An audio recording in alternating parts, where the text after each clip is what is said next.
School இருக்கும்போது ஸ்கூலில் விட்டுட்டு அந்த டைம் ஜிம்முக்கு போகிறது. ஏன்னா ஜிம்முக்கு வந்து அவர் சும்மாவே இருக்க மாட்டார். நம்ம கூடவே நம்ம என்ன பண்ணுறோமோ அது பண்ணுறது.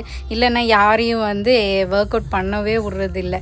ஏதாச்சும் ஒரு சேட்டை பண்ணிகிட்டு இருப்பார். அன்றைக்கி அப்படி தான். இந்த 5 நாள் வேறு லீவ் விட்டாங்களா, மகாவீர் ஜெயந்தி அப்போ தமிழ் நியூ இயர் அப்படின்னு சொல்லிட்டு ஒரே சேட்டை தான்.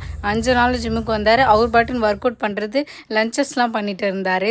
செம்ம காமெடியாக இருந்துச்சு பார்க்கும்போது. எப்படி தான் பண்ணுறானோ அப்படின்னு யோசிச்சுட்டு இருந்தேன். நான் வந்து புஷ்அப்ஸ்லாம் பண்ணாலும் அதுக்கும் வந்து ட்ரை பண்ணிட்டுருக்கா. வீட்டுக்கெல்லாம் வந்துட்டு ஒரு ஃபங்க்ஷனுக்கும் போயிட்டு வந்தோம். பர்த்டே ஃபங்க்ஷனுக்கு போயிட்டு நல்லா பிரியாணி முக்குன்னு முக்கிட்டு வந்தேன். ஏண்டா சாப்பிட்டேன்ற மாதிரி இருந்துச்சு. ஏன்னா இப்போ ரீசெண்ட் டைம்ஸில் நான் வெளில சாப்பிட்றதே இல்லை, வீட்டில் மட்டும் தான் சாப்பிட்றேன். வீட்டில் சாப்பிட்டது நல்லா இருக்குது. வெளில சாப்பிட்றப்போ வந்து வாமிட் வருது, ஒரு மாதிரி நல்லாவே இல்லாத மாதிரி ஃபீல் ஆகுது. இன்னும் பாடி கண்டிஷன் நம்ம வந்து நல்லது மட்டும் தான் அக்செப்ட் பண்ண ஆரம்பிச்சிச்சா என்ன அப்படின்னு தெரியல.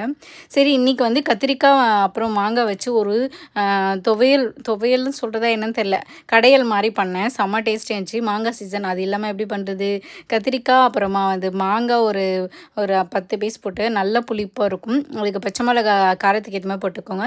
சின்ன வெங்காயம் அப்புறமா வந்து பூண்டு எல்லாம் ஒரு 10 போட்டுட்டு மஞ்சத்தூள் உப்பு எல்லாத்தையும் போட்டு தண்ணி போட்டு